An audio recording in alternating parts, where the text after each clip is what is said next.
Hello there, it's Mike. And Katie. And this week it's episode 146. What are we talking about, Katie? TV night returns and spooky season begins. This week on Cup of Rad.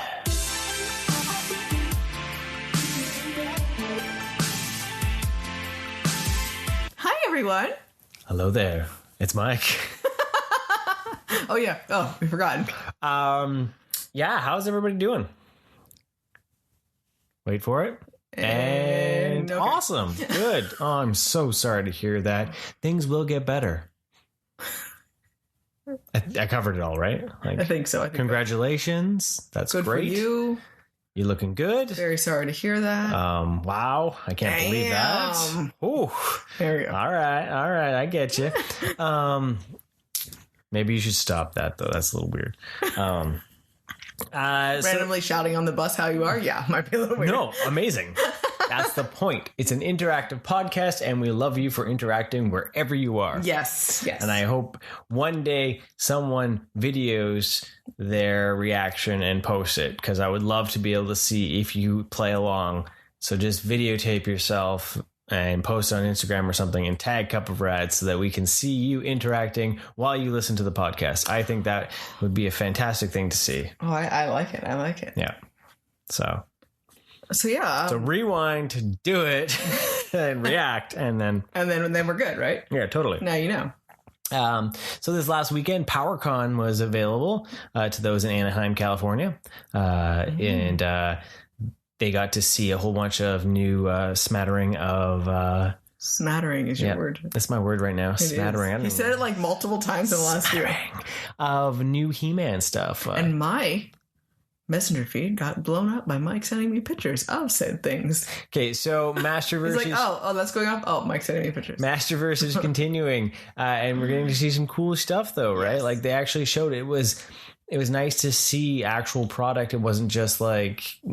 written like, yeah, this is supposed to be coming. Yeah, it was actually real. You could visualize it. Tangible items. So we got to actually see what Scareglow was going to be for Wave 3, seeing as there was the con exclusive, and I was super sad that I missed out on that. Yeah. That I'll get a second chance to get Scareglow. Yeah. Because that's going to be super fun to be able to have in the collection, and it looks really awesome. Well, yeah, he told me immediately, like, I want this one. And then like 5 minutes later, by the way, Katie, I want this one.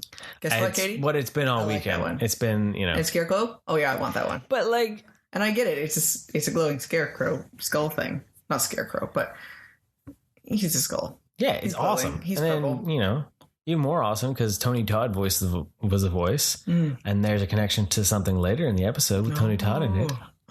So, but getting to see them too, like the like Stinkor and Merman, he's getting his Revelation look. Right, and I know you're excited for that. I just want it because it's Kevin Conroy. Right, it's Batman in Merman form. Yeah.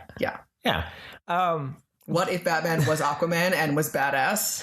It's Merman, right? Like that's a what if right there, right? Yeah. But there was the new Eternia line. I think that was something that's interesting because we'd seen for a while now that there was actually listings for Viking He-Man and Barbarian Skeletor, and it was the big like, what is this? What's going on?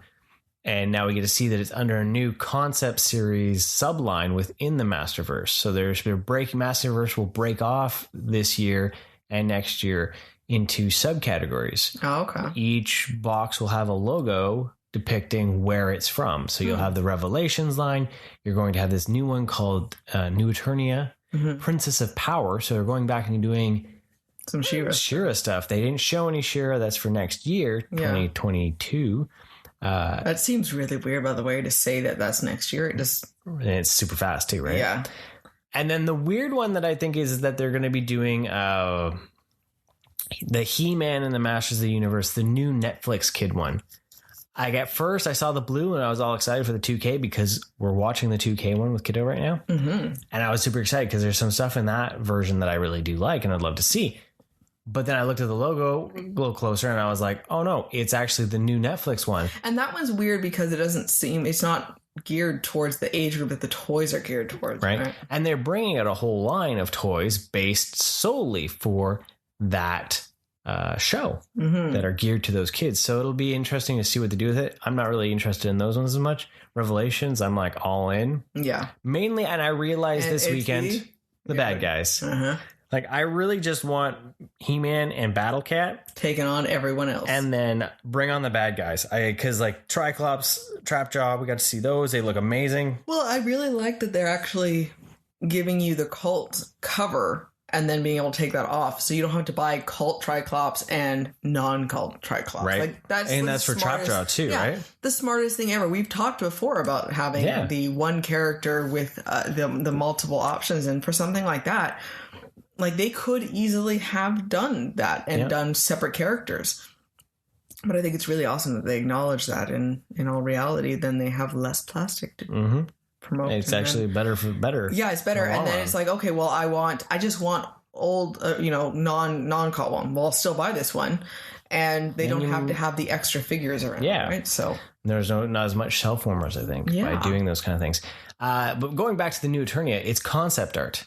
It's the concept art that is being turned into toy form. So this is what He-Man was originally supposed to look like on the first drawings that when they were creating. And same with Skeletor.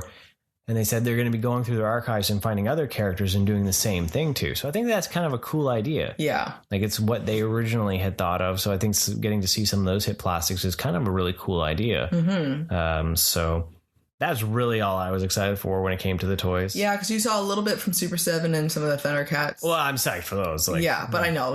But that was the only other thing you really talked to me about was that stuff. And I'm just waiting for that stuff to come in. Well, then the sad part was King Grayskull, you said. Oh, yeah. His Target. I know. You know what? Okay, so Target canceled. I tweeted about it. Target canceled my Gunslinger. And it was like devastating. And I'm really mad at that. And I'm mad that, McFarlane made Gunslinger, which they're promoting, is going to have his own book and everything, and made his figure exclusive. There's so many of the others in that line that would have been easier to do as exclusives. Yeah, and so I'm disappointed in that. Like, it should have, if anything, they should have had a color variant or something. Yeah. I'm hearing that there's going to be like a Gatling gun version of him that might be a mass retailer, but I really would have preferred the 2 guns and the rifle version. Yeah. So it's kind of put a bit of a stain on my Spawn collection, because I was really excited for Spawn to come back. You haven't really talked about Spawn since, and now I'm like, well, I'm worried. They announced that Ninja Spawn is coming, but now I'm scared there's going to be a Walmart exclusive, and because then the other 2 are a recolor of Raven and then Haunt. I could care less about Haunt. Well, because right now then you have but Overkill, the Mega Overkill would be really awesome. Because you have these other characters, but it's not the one you wanted, so I'm just kind of worried that they're going to be like, the excitement for those are gone. Right? Oh, I'm excited for those. You just don't talk about them anymore. Well, I don't have them. Still there? I don't have them. Oh, in my hands. I need them in my hands. They're somewhere. They're in Nevada. They're in Nevada, sitting there, not with me. Okay. So I'll be excited when I get those. Gotcha. I'm just disappointed that they went that route with that. Oh, totally. But yes, King Grayskull. I was really excited because the first time around King Grayskull, when the classics came out, it was a con exclusive.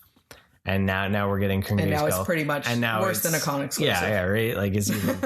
So I was really disappointed in that, because I was really excited because he looked really awesome in the cartoon. Yeah. So I was really hoping that would show up, but that doesn't. At least it doesn't.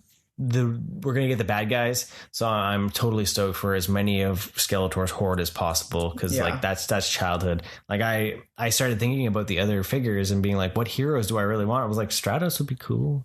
And I'm like, no, I want Battle Cat. Yeah. Like, I even considered, like, do I really want Tila? Yeah. Do I really want Man at Arms, or do I just want? You just really want He-Man and Battle Cat and the Horde. Yeah. Like, I would get the others if I find them, but I'm still debating. I'm not entirely sure. Got to make choices, man. Hard Tough choices. decisions. But bad guys are more important. Yep. Bad guys, like unlike Thundercats, I really love the cats. I want the team. Sure, that. Right? Yeah. And then the mutants. But like He-Man, I really want. Yeah, it makes sense. Those are more of your favorite characters than anything, right? Because I like He-Man going in and kicking ass. Yeah. So, but that was my excitement for the weekend. So TV night returns. We've done a few of these over the past couple of years where we talk about some of the TV that we've been watching. Well, because fall's, I mean, we always seem to be watching TV even through the summer, but even with fall kind of kicking up some new shows coming back again. And all of a sudden they kind of hit with vengeance. Right? Totally. It's a wild experience. One that we've been watching since it started, because you really got into the idea of Riverdale. Mm-hmm. And it's been back for a while. We hadn't talked about it. How are your feelings on this season? It's like the end of this season, right? Well, it's hard because I don't really know when the season was, because COVID kind of messed things up, right? It's still the season that was like earlier this year. Yeah, I still don't recall because it was kind of split, right? Yeah. So either way, since they graduated high school, and the flash forward into 7 years forward, no.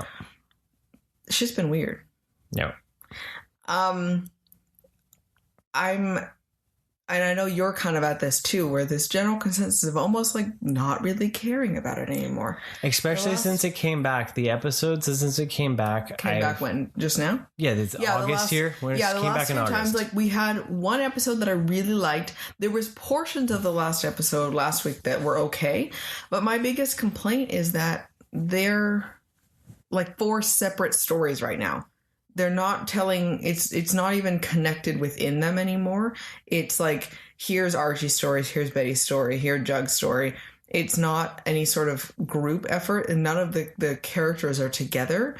And they kind of revolve in the same area. But even if it was a couple of them together and kind of paired off, then that's it's better. Also gotten kind of outlandish, though, because like every episode has been almost its own thing. Like the fact that like the last one, suddenly Archie was doing mining in Cheryl's.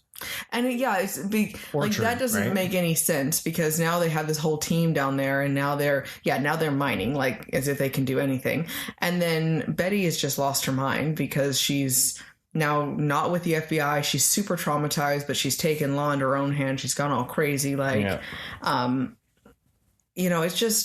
It's overwhelming.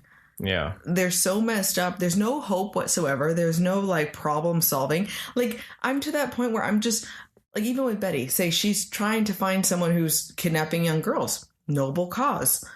But the course of the story is so frustrating. I'm not even really feeling like, I hope she really gets the bad guy. I just want the story to be done with because she's pissing me off so much. Yeah. I know they're trying to make a statement with Archie and PTSD for soldiers and everything like that. But every single time they show a flashback to him fighting in what appears to be World War II or something, it makes no sense. Yeah. He should have been fighting in the desert. Yeah. That's the only current war that would have made sense right now. That style, even the style, what he's wearing and the style that he talks about is so old. And if you really felt like you couldn't tell the story referring to something more modern for military wise, then you shouldn't have told it at all. Yeah. Because that just seems so wildly incorrect that it just irritates me every single time. So then it takes me out of the meaningful commentary and just frustrates me. Because then it makes it feel like, how can you really be commenting now on current soldiers dealing with this if you don't have a sense of what they're currently dealing with? Yeah. You know? So overall, it's frustrating. Yeah, the only episode since they've come back that I really enjoyed was Hiram Lodge's backstory. Yes. That was like a really excellent good episode. But besides that, it's just been very uneven, and even their song episodes didn't make sense because there wasn't that one episode before it had no songs, and then at the end it was 3 songs, musical numbers. Musical, yeah. Yeah, so and Cheryl's starting with a cult. For some reason her mom has decided to start a ministry, and it's gotten really weird, and it's kind of like right now I'm to that point where there's other things that I would rather care about, and I know I'm watching it just out of we've watched it. Yeah. But it's not even enough right now. Like Supernatural even had got to the point where it was dragging on. Yeah. But there was still enough of it that I liked, and I liked the characters. Yes. I didn't maybe like the way the story was being told, but I still liked Sam and Dean. Yeah. And right now, I don't like... And there was still some kind of hope that something was going to happen. I don't like anyone here, and I don't know what the purpose of the story really is dark anymore. and bleak with fair enough. So we might need to cut that one, I think. Yeah, it could be. It's okay to cut TV, Katie. It's okay. Yeah, well, we did it. We did it with the Arrowverse. Multiple times, and the Flash, and that was just no love lost there. So from that, then Lucifer came back. We've only watched 2 episodes of the new season. Yeah, because that just dropped right now, last right? Weekend, yeah. And this is its final season. Yes. So this one is. Like, I definitely will just watch this one because I really enjoyed the series. It's a little weird, but it had been a little weird for the last season as well. But it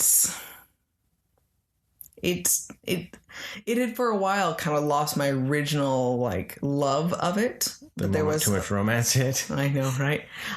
Just the toying of romance, the flirtation. Well, here I know you have a really good. I'll let you explain because I agree with your sentiment on what you kind of feel like with this episode. I just felt with the first 2 episodes that they undermined everything, all the growth that Lucifer had over the series so far. It was like once he lifted the sword and decided that he was going to become God and won his little like 5-minute war, that he suddenly reverted back to how he was in a certain way, back to those earlier seasons. Well, he still cares about Chloe and understands this, but he's still showing how selfish he is. He's almost pushing more of like, well, it's like it's the idea of like, well, I have it, now I don't want it. Yeah. Feel. And I got it. And no one else has it, but. Yeah, I was expecting, especially with how determined he was and how much he made such a statement at the end of last season, that it wouldn't be, well, I don't want to ascend.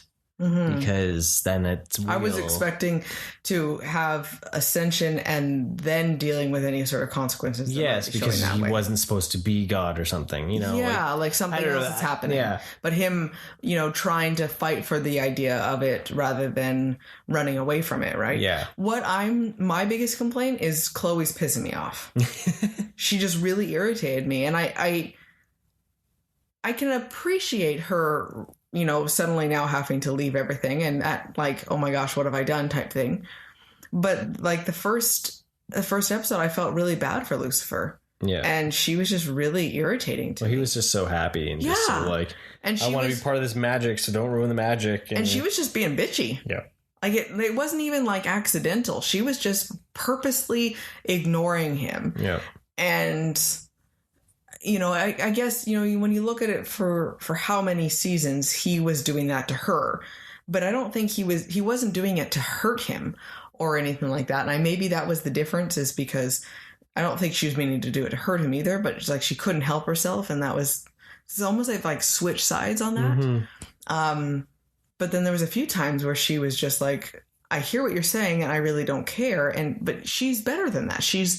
It's almost that idea where it was okay for you kind of forgave him a little bit more because it really almost was that he was made that way. Yeah. Opposed to, say, humans supposed to be having the free will and the idea and being able to have the empathy, and she just should have been better than that almost. Yeah. And I just got really irritated with that. So yeah. I'm still curious to see where this goes. It hasn't hasn't derailed. I'm not like mad about it. Derailed me, but I didn't get the same kind of excitement as I was hoping for when we watched those first couple episodes. I was really kind of happy though with Lopez and Carol right now. And that was, I was a little worried on how that was going to turn out, but that made me happy. So that there's still hope there. There's still something to move forward. There's still a hook from this new villain showing up. Like there's still intrigue in it. Yeah. So like, say, compared to my rage about Riverdale, where I just felt like there's pointless watching, this one I'm still like, I'm excited to be able to watch the next episode for sure. So that works. Something else that came back for a couple episodes, 2 episodes in one night, actually, which I was surprised with, was Rick and Morty. And I didn't even realize this was until we finished the second episode. I was like, wait a minute, this is the season finale. Yeah. Right. And then, so we had the 2 Crows episode. Yeah. Where, Rick decided to off Morty as a sidekick because Morty had lied to him about the portal fluid. And he picked 2 crows over Morty. And that was a trippy episode. Like, that was a pretty good episode. Like, I laughed quite a bit in that. Mm-hmm. And then he left and he was like, I'm gone. And I was like, well, there's still one episode left. This is weird.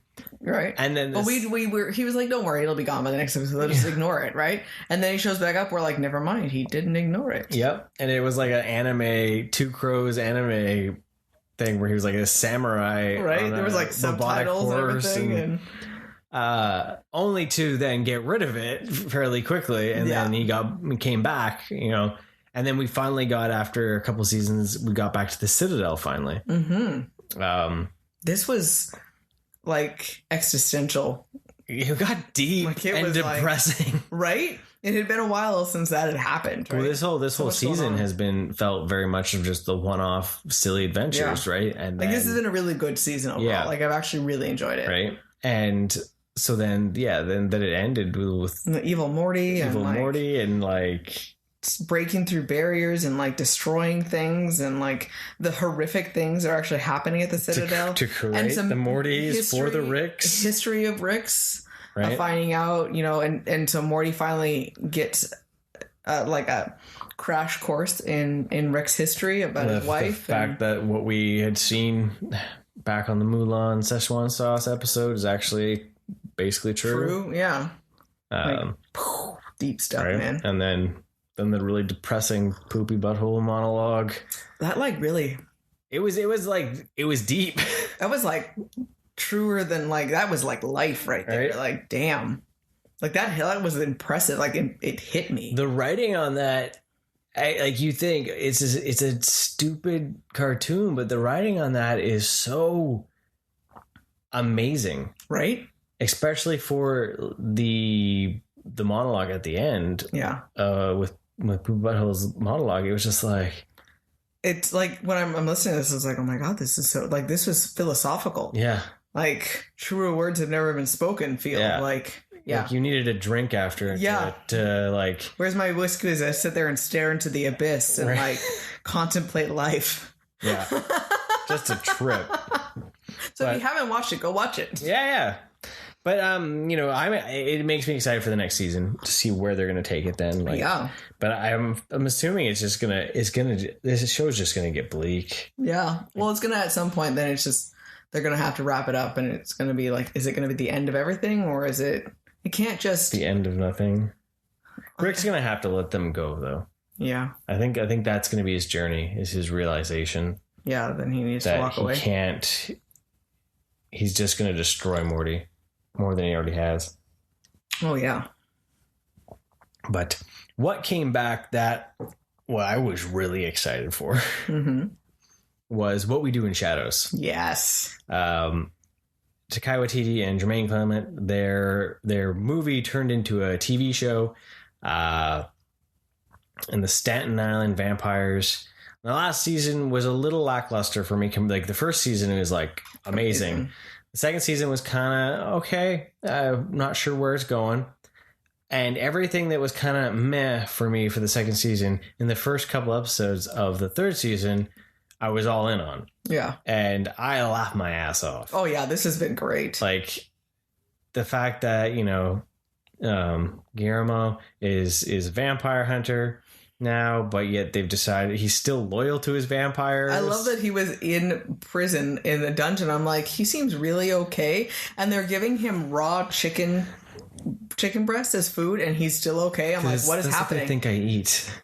And it's because he sneaks out of his cell every night and takes care of, or during the day, takes care of the whole house, does everything, goes and eats, and then goes back in there. And I'm like, what the hell? Yeah. Like, he's so messed up. Like, so messed up. It's so twisty. It's so weird.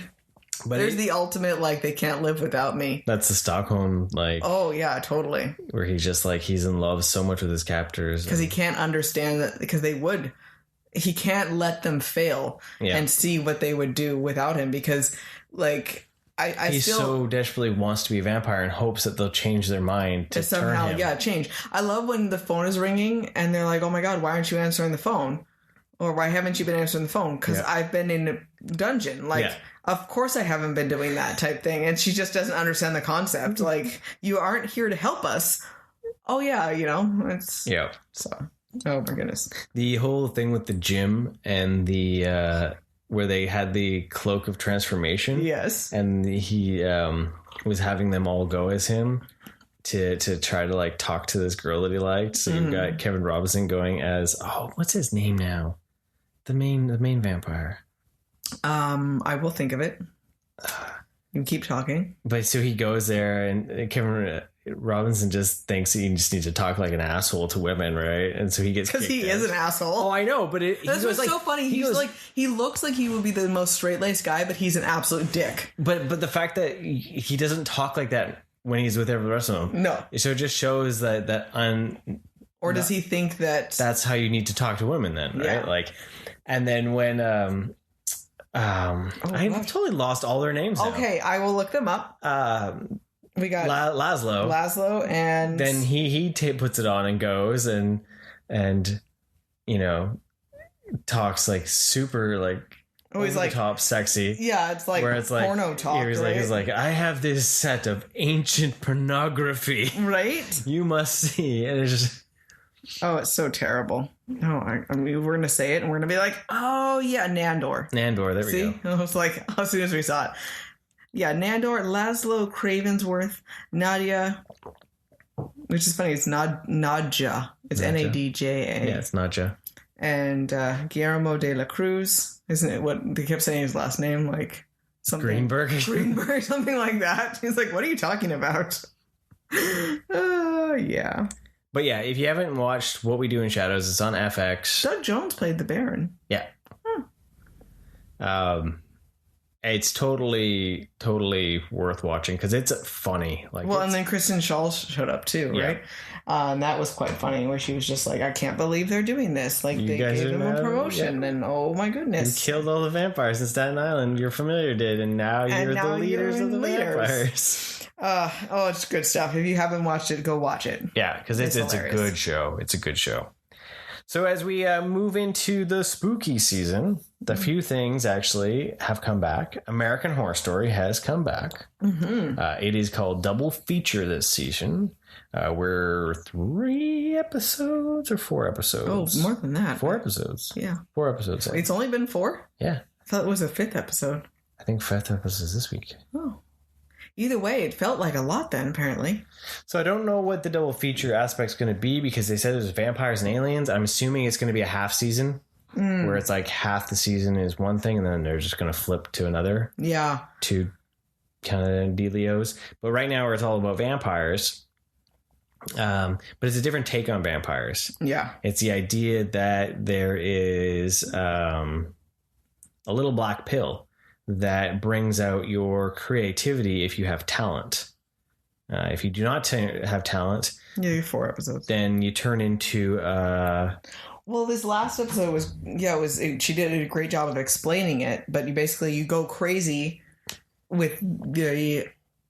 You can't you go crazy with the knowledge that you do not have the creative ability. And so it eats you alive, basically. That desire and hunger to want to be better that you can't satisfy turns you into a monster, basically. Yeah. And I was just like, I thought this was such an awesome commentary on creativity and the world that what it requires of creative minds as well. Yeah. Is just awesome. So it's the fact that they're having to go and they take the pill for 3 months and they have to also then consume blood because it dries you out, basically. Yeah, it creates a vitamin deficiency in for certain things, and the way to get it back is blood. Yeah, which is an interesting way to comment. Like, why would someone consume blood? Yeah. Still very science fiction, of course. But, but it was kind of interesting just to see that aspect and be like, and then it's the idea that they're like, well, we take these pills for 3 or 4 months and we do these horrible things and eat people, but then we create the art that people crave, and then it basically covers us for the other 9 months of the year, basically, and then we come back here for it. So they don't live like that all the time, because as soon as they basically have to wean off of it, and now they're fine, right? Yeah. So it's not a permanent change like we've always seen with vampires. It's not a only becoming if you're not something. Talent. And if you have talent, you can get off of it. But if you don't, you just turn into a monster. And it's probably the idea, because you keep going back because you're trying to find a way. Well, they'd show the one guy, if I just take the pill one more time, if I just do this, I'll get better then. And so it's this black hole that you can't get. And now you can't get out of it because it's the constant, I should be able to be better. I can just this one thing, right? Yeah. So. But so far this season has been pretty awesome. It's been great. This first half of it, what we've seen has been awesome. I'm really excited to see where this one's going. Like I'm really into this season of American Horror Story. Mm-hmm. And what was nice was because they got into the horror right off the bat. There hasn't been a lot of lead up. Well, people died. Multiple people died in the first episode. Yeah, and it hasn't been like, oh, we're waiting. There's been no really lull, and maybe the idea if they're trying to do a shorter season. Almost like 2 in 1. Maybe that's going to be its thing. Maybe it's going to help it condense the story without having to be too long in the tooth. Because so far I'm like, this is going to be pretty awesome where it's going. Yeah. We found on, and it was really weird to find it on Disney Plus. The stars portion. It's the stars portion of Disney Plus. American Horror Stories. Yes. And that is a Hulu original. For those in the States. But it is basically one-off episodes of American Horror Story. And they kind of take part in the different worlds of the... one of them... The first one did. The other two were their own thing. The other ones haven't. Yeah, so the first one took place in the world of Murder House. Yeah, and that was two episodes. Yeah. It was the Rubber Woman. Yeah. So it was in the Murder House, and it was would have been after all of that, and it was basically the suit and how much more of the ghosts. The house continues to consume, right? Yeah, that was a really good. I mean, those 2 episodes were really fantastic. Good episodes. I really enjoyed those. So it kind of expanded on the Murder House world a bit, and you got to see. You got to also see that its fingers got into the one, and her evil went, and when her evil left. To go out into the world to do what she was going to do.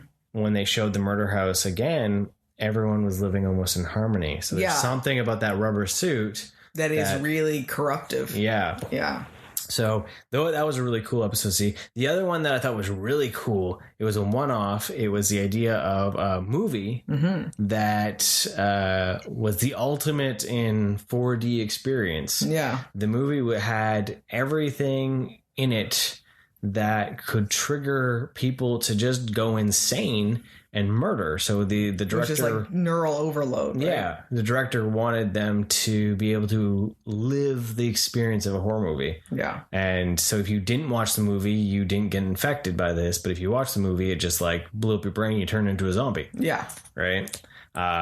It was so vicious. Yes. Too. Right? And so... It didn't end the way I thought it was going to end, but it definitely was a trip of an episode. I really enjoyed it. With American Horror Story, I like the series as a whole, but sometimes it kind of take too long to get somewhere, or it jumps the shark a bit, and you're just like, oh, okay. Yeah. But this horror stories so far have been really interesting, and I almost prefer the single episode. Yeah. Because they're just little horror snippets. Well, even the first 2 episodes, though, that was a pretty a good story. It wasn't a short, rushed story. Yeah. But they didn't need to be longer. Yeah. And it was because you already had a concept of the murder house in itself. So I understand. So it's an extra little short story added to it. Yeah. But that's okay. Then we can have something a little bit added on to it, right? Yeah. And some of these, they're little short stories, but why not just have them? Because you'd never be able to make a whole season out of the movie thing. Yeah. It would be so boring. Yeah. But this is all you really need is the action part of it. So that's an awesome medium for it. Yeah. Right? They could have, though, with how it ended. The world had gone into chaos. Yeah. But then it would have been because of streaming. Spread so fast, right? It would have just become The Walking Dead. Yeah. Right? Feel, right? Because whoever doesn't have Netflix wouldn't have gotten infected, right? Mm-hmm. See? The third story reminded me of something that could have easily been a Krampus 2 sequel. Oh, yes. It was a Christmas episode. It was shorter than the rest. It was only 38 minutes. But like I was watching it and I was like, yes, this feels like something that should be like Krampus 2. Well, and it was such a good commentary on the world for influencers and the need to have to do the bigger, better thing. And at what point do you cross a line you can't come back from? Yeah. Because you're so determined to... You're trying to hit the likes and the subscribers. And I need all this, and I can't let go of the lifestyle I've created. And in general, it's even just, speaks to the idea of capitalism and with it. At what point do I make decisions with my job that I can't, because I can't let go of the money and the power that I have, and I'm going to cross a line, and it's that concept of how much is too much. Yeah. But it's just so interesting to see, though, with the influencer concept on how quickly it can all come crumbling down because people can turn on people so quickly. Well, because they push to the point where, because it's kind of like that idea of, they videotape someone committing suicide. Yeah. And they film it and they're happy about it in their video too. Yes. And then that just starts tanking them. And then they think, well, okay, what if we do this? And then what if we do this? Yeah. And then you're constantly trying to fix it and you just cause it to be worse. Yeah, because they don't want to do a crying "we're sorry" video because they think it's too fake. And so then they end up pissing off this Santa Claus at a mall. Yes. Played by Danny Triage. Yeah. And then they're back at their house on Christmas and Santa comes for a visit. Yeah, it's like Krampus. Yeah. And it just happens so quickly and so brutal and oh my goodness. Yeah. So, yeah. Yeah, that was a pretty awesome episode, especially just for all the things you had said, right? Yeah. So, I'm excited to continue that series. I'm curious where that's going to go. Something else we found out on Disney Plus on the Stars portion, it's a Hulu original as well. It is Murders Only in the Building. And it's a bit different from usually what we watch, but it's not, because we like the team's comedy style. Yeah. It's Steve Martin Short, and then Selena Gomez. Yes. And they basically live in a New York building, and a murder happens, and all three of them come together because they're obsessed with murder podcasts. Yeah, right? so they're true all crime they all find each other because they all got kicked out. They're all listening to this episode, and they all find once the building has to be evacuated, they all are listening to this podcast, and then they realize they're all fellow fans. So they're completely different type of people, and so you're learning about their histories themselves, and they're also trying to find ways to connect. Yeah, and you get bits and pieces of. Like Selena Gomez's character has a connection to the guy, the man who died, but she hasn't said it yet. But she hasn't said anything, and Martin Short has money problems, and Steve Martin is off-Broadway director. Yeah, Steve Martin is just almost a recluse now. Obviously, it's something we haven't even really heard too much of what happened to him. He's an old TV star. Yeah, that he's very much stuck, and he doesn't want to open himself up at all and connect to people, right? So it's somewhat dry humor, but they're just such good actors, and seeing Martin Short and Steve Martin together is just a treat. Oh yeah, it always is, right? And so it's like we had to watch this because of course it was going to be good. And so they're trying to do a podcast themselves and trying to solve the mystery of it, right? Martin Short's doing the podcast because he's hoping that he can get out of his money problems, because he's not telling anyone that, but he's completely broke, and he's just trying almost to force kicked out of his apartment, and yeah. So, but I would recommend it because it's just interesting. It's intriguing, and they're half-hour episodes. Yeah, and every time I watch it, I'm like, I want to know who killed the guy, and I want to know what Gomez's character has.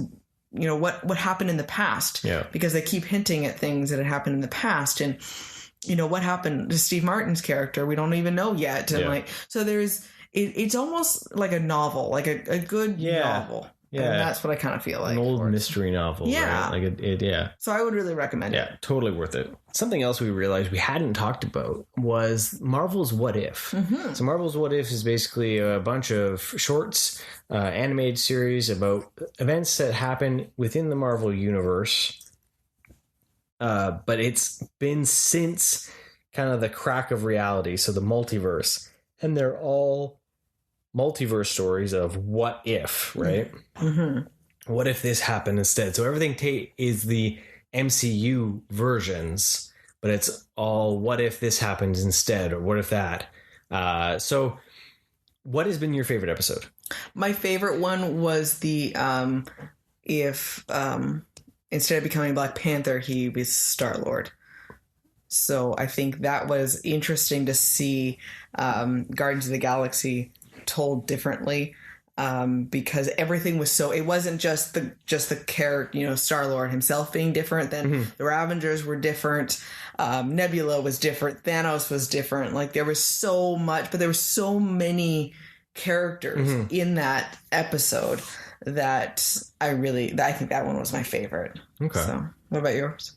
I think only for depth, because I love that episode because of the quirky humor and it followed that kind of like hope. There was just so much hope in it. Yeah. Because he was such a good guy. Like, it just showed that they were just shows too that T'Challa is just a good being. He just oozes kindness and empathy, right? And it was also very touching because then it would have been his last performance at the actor, right? So Chadwick Boseman, because he had actually recorded the voice for it too. Yeah, so that was really cool. The Doctor Strange one. Yes. The Doctor Strange one, I think, puts Doc Strange in the Multiverse of Madness in a tough spot, I think.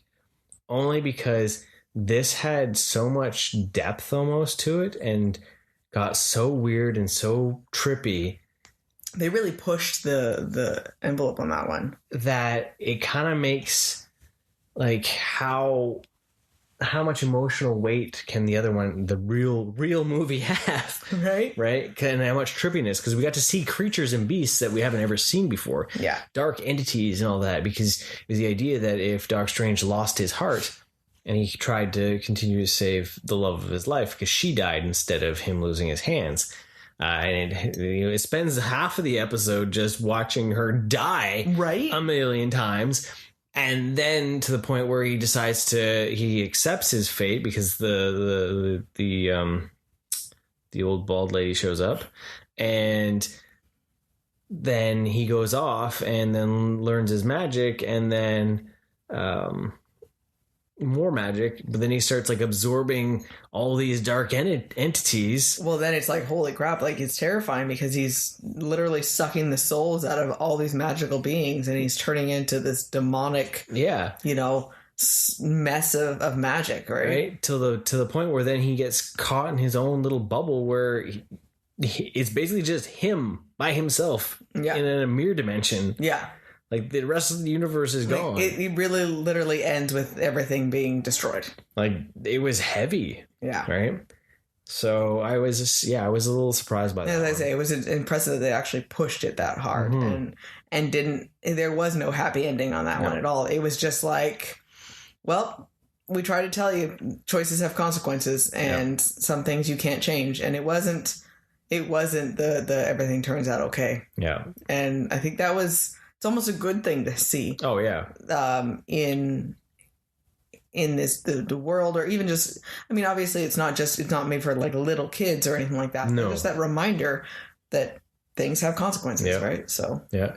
Well, even the zombie one really did, it didn't end with anything nicely either, because it was just it was the idea of hope, and then there was like. And then Thanos was there. The zombie Thanos was there. And I was just like, no, there's no hope on this one. Yeah, never mind. They're screwed. So I've been really enjoying this series. I'm really curious to see, where it's all going and all that. Yeah. For sure. Like, it's been fun to see a different take on something. Yeah. Right? So just something that's been kind of fun. And it's a good way to keep the MCU going in some form, to kind of keep your excitement, especially now that, like, with the multiverse opening. So, like, Spider-Man's going to be our next foyer into an open multiverse before Doc Strange 2 comes out. So there's TV night. There's lots of things. Right? TV night. Yeah. But this is also accumulation over weeks. Weeks and weeks. This wasn't one TV night. I wish we could do that. But no. So now we're going to stick into, before we get into spooky movies. Okay. We did watch a movie, we were struggling to find a movie. We're trying to figure out some themes. We're trying to and I kept joking because I had been in my whole John Cena kick. Not have been. Yeah. Am in. Okay.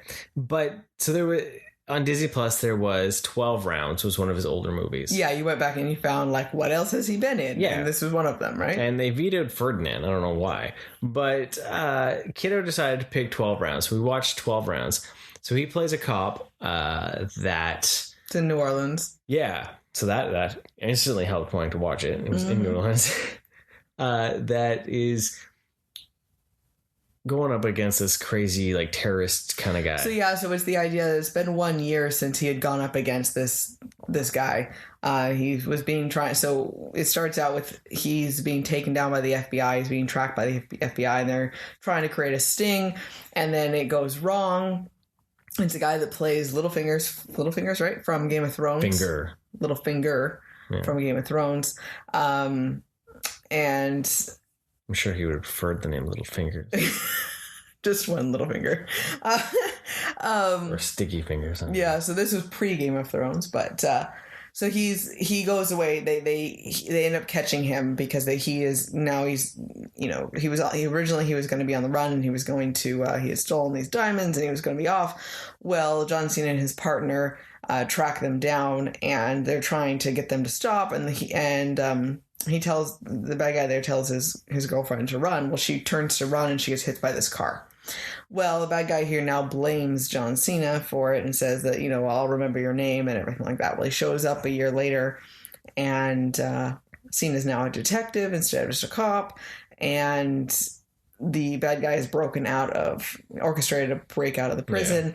And now he's decided to play a game with John Cena. So basically it's... At some point, this probably was a Die Hard sequel. It had to have been. That they were like, hold on, this is way too similar to Die Hard with Vengeance. And then they were like, what if we put it in Chicago? And they're like, no. What if we put it in New Orleans? It's completely different. And then... Because, this was it was like Die Hard with a Vengeance with all the games. Yes. Right? All the games. Now, so the 12 rounds, I thought when I heard it was going to be guns. No, it's 12 rounds of game. Of a game, yeah. So different steps. It's all the illusion and all the ruse that it's a revenge, but it's all just a heist movie because he's using the detective to cause the chaos that he needs with setting up everything. Yeah, right? to be able to... Which was really awesome, actually. Yeah. So he ended up stealing a bunch of old money that was being taken out of circulation, and old cash. And when that was finally revealed, both me and Kiddo were like, holy cow, this is awesome. It was so exciting. Right. I loved it so much. I actually really enjoyed this movie. It was from 2009. It was a ridiculous action movie, but it never ever felt... It didn't feel corny. It didn't feel crappy. It didn't really feel like a B movie. Well, and I genuinely felt like he cared about what was going on. Yeah. And I enjoyed it way more than I was expecting. John Cena's character plays a pretty good guy too, because he even does some stuff. He gets hurt a couple times because he's saving other people. Yeah. Right? Because he's you can't just...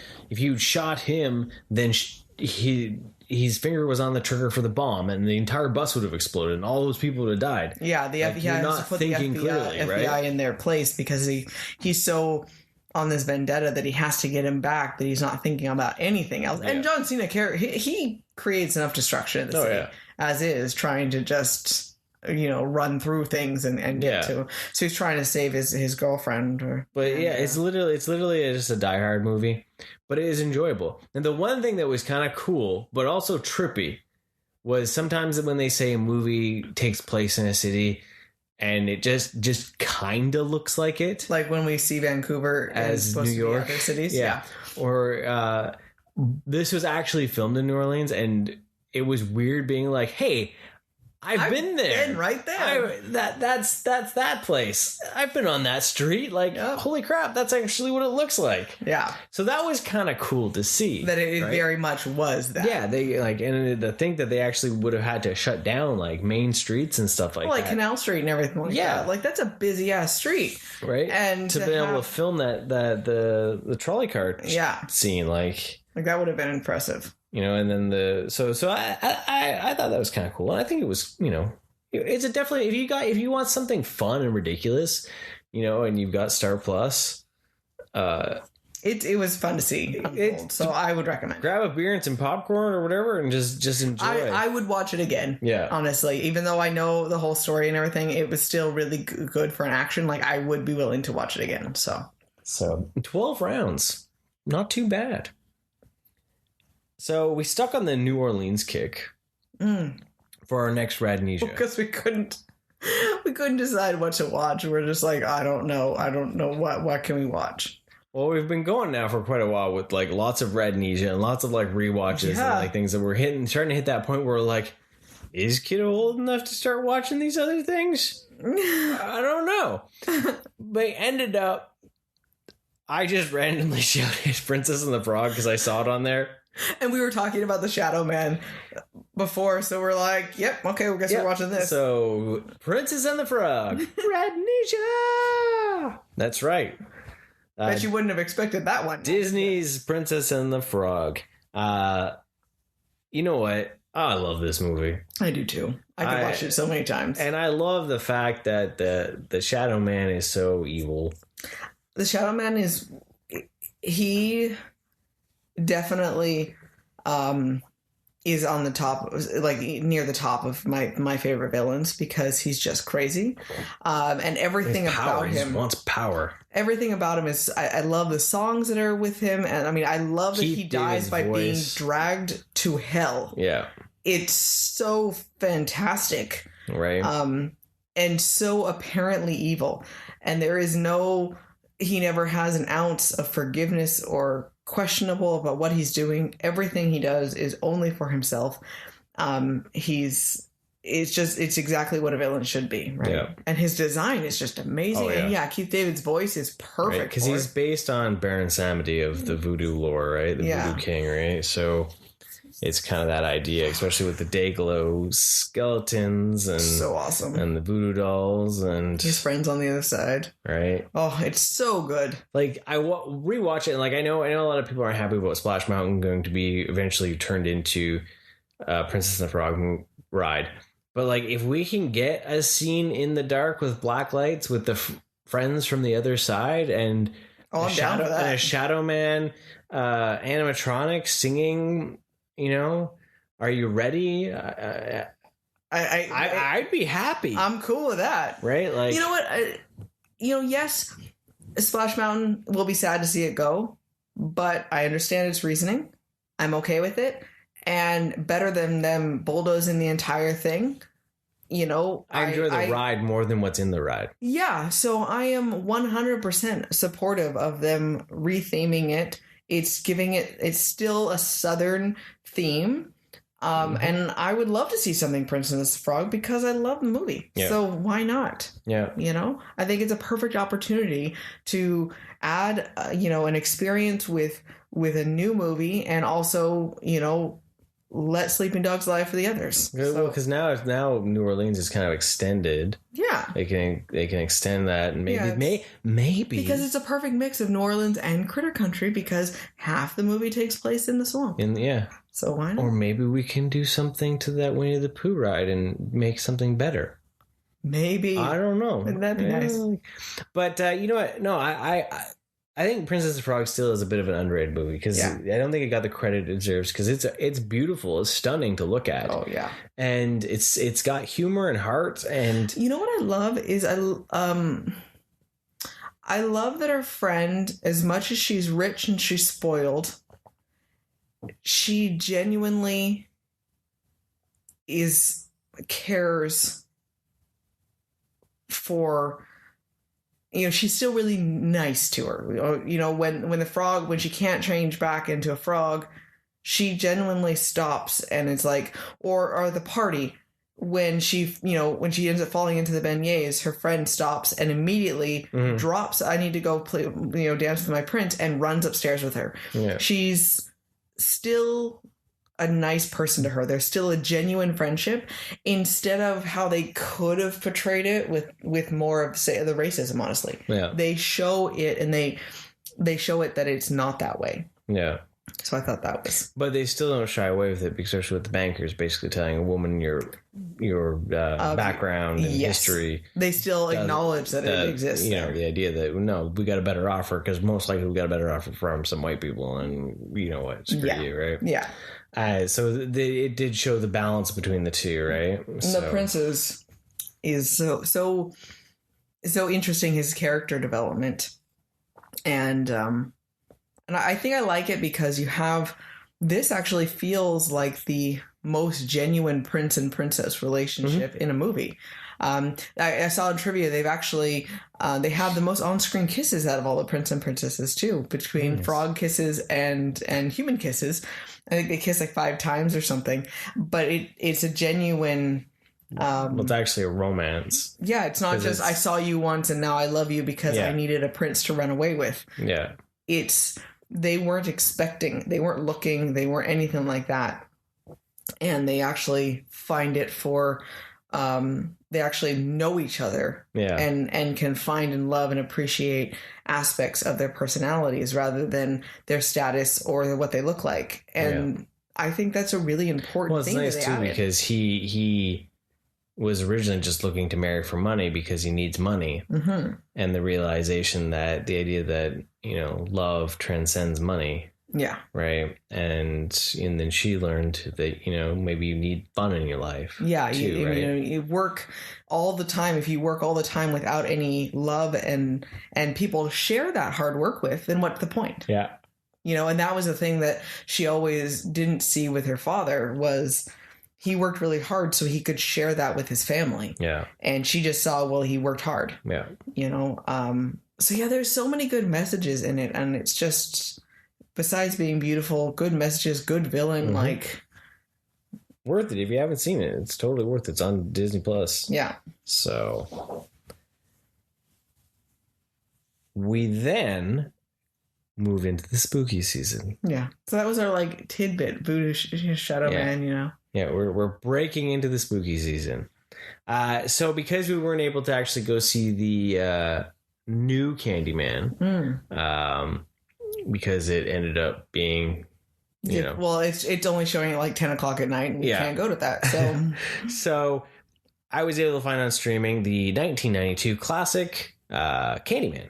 The original. And I know Katie had never seen that. I'd never seen it, so might as well, right? So give it a watch. For me, this is a rewatch, but I also didn't remember it as much.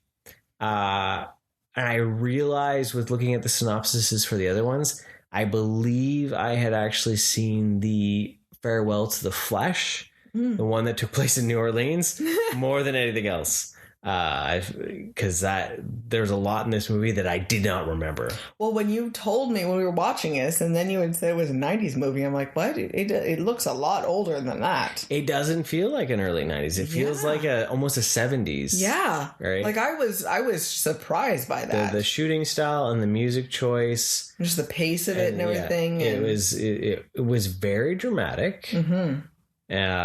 And very... interesting, but it's very dry. Yeah, it's not so much because it's not, of course, any sort of slasher or anything, but it's definitely a mental horror. Yeah. And the idea, the fear of the mind, what it's capable of, and the possibility, and it was the suspense, and it's almost more scary if you could say, put yourself in her position and think about that and think about how scary it would be to be in that position and having those things happen to you more than I don't know, it was definitely a different sense of foreboding with that. It also really, for me, when watching it, really has the feeling of mental health. Yes. And it was just the realization of that parable too, of just having that psychotic break. Yeah. Right. Of no one else was seeing anything that was going on, and she was always the one with the knife in her hand at the end when she'd find people dead, and like and even at the end when her ex he dies, and then his girlfriend had it's like there's so much that could be said for that, right? Well, yeah, because if you think about that, if even if it maybe it was supernatural, or the idea that for someone who, say, schizophrenic or the multiple personality disorder or anything like that, where you really don't feel like it's you that are making these choices, those hallucinations, and how not, because you didn't really, like, it was terrifying that the people who died, but you weren't really in their shoes. Everything was about her and the idea of being blamed for these things. And like, how terrifying would that be if your own head was making you do things and you were getting blamed for things that you couldn't remember and you don't feel like you had a choice on? Yeah. So that alone is a good horrific situation, right? So I was so happy that the baby was alive, though, because that was like really terrifying. Yeah. When I thought the baby had died. And oh my gosh, like that, the mom and me then was just like, that was the most horrific part of the movie. Yeah, you were. And then when the baby was okay, and then I was like, oh, okay, everything's okay now. Well, see, so what I found out was that, and it makes me want to see the new one too. The new one is actually doing what a lot of movies are doing now. It's a sequel. So the baby is the boy. Oh, okay. I don't know if that's a spoiler, if that'll ruin Candyman the movie for us, but when we finally do see it, but so that's something. But yeah, so I'm glad to have watched it. Yeah, it's a well-paced, for it, and it's it really has some creepy imagery and some very horrific imagery, especially for when slasher movies were big and they were so goofy and campy. Candyman himself is terrifying, right? Well, it's so dark with the look of it, with his hook and his bees and like all those kind of things, right? Yeah, and that was absolutely horrific because I'm terrified of bees. Yeah, and like that alone had a level of fear right there, right? So that was a fun way to sort of break into getting back to watching horror movies, because we always dive into it more into the fall, and I always kind of resist a little bit, where it's like, I don't really want to watch them, and then when you should get it going into it, then it's just to go for it. So yeah, there was we gotta lead up. We don't trick or treat anymore and don't go to horror night, so we gotta find our own thing, right? We gotta get our horror movies in. Yeah. So there's a movie on Netflix that I've been wanting to watch. It wasn't on Netflix for a while, but now it's on Netflix. It's a Nicolas Cage movie because why not? Yeah. Willy's Wonderland. So it's like the idea that there's like a Chuck E. Cheese that's gone bad. Yeah. And Nicolas Cage plays... The evil spirits got into the animatronics. Basically. Yeah. They're animatronics that basically they feed people to, that they find by popping their tires on the highway. The town, yeah. Kind of the town leaders. So yeah, he's driving through town. He hits the spike strip, pops his tires, goes to the mechanic, and he's like, "Oh well, I only take cash. Give me $1,000. So if you don't, because who carries $1,000 in cash on them, and you can go work it off, and you got to clean this whole place up. And if you're here by in the morning, the guy who owns the place says he'll pay for it. Yeah. So his task is to clean up the old place because he wants to try to reopen it, right? Yeah. So that's a story that you're given, right? And then you don't find, of course, that the townspeople are the one that trapped him. Yeah, but you find out later that basically the Willy's Wonderland was run by a serial killer. Yeah. That he used it as a way to lure people to the fun room. And then he'd slaughter the whole family. Yeah, and he hired other people with the same disposition. And they'd slaughter people in there. And then they were satanic, like... So then when the cops found out, they went to go raid the place. So then they did a satanic ritual that then transferred their consciousness into the animatronics in the building. And then, so basically then the animatronics would go wild and were killing people in the town. So then the leaders basically struck a deal that we'll bring people to you if you leave us alone. So we'll bring transients and people we don't care about, and we'll feed the animatronics, right? But then Nicolas Cage is a badass who takes them all down. Yeah. And so you have these teenagers that know something's wrong and they're trying to... They want to burn the place down. Yeah, they're trying to burn it down. Well, then they end up like falling in, getting into the town or into the building. And so then it causes problems. I could have done without the teenager story. I was quite enjoying the silent Nicolas Cage. He doesn't speak in the entire movie. There's not a single word spoken by him. He makes some grunts and growl sounds, but he does not utter a single word in the entire movie. It was weird. He drinks a lot of soda. Punch pop. It's like a punch to your face. Yeah.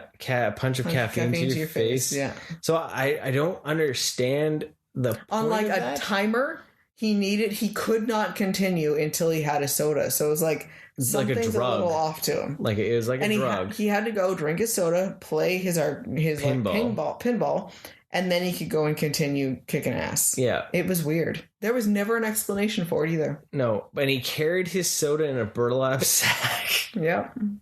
It was so weird. It was so weird. Like we were watching this and we're like, what is happening? So he had dog tags in his car.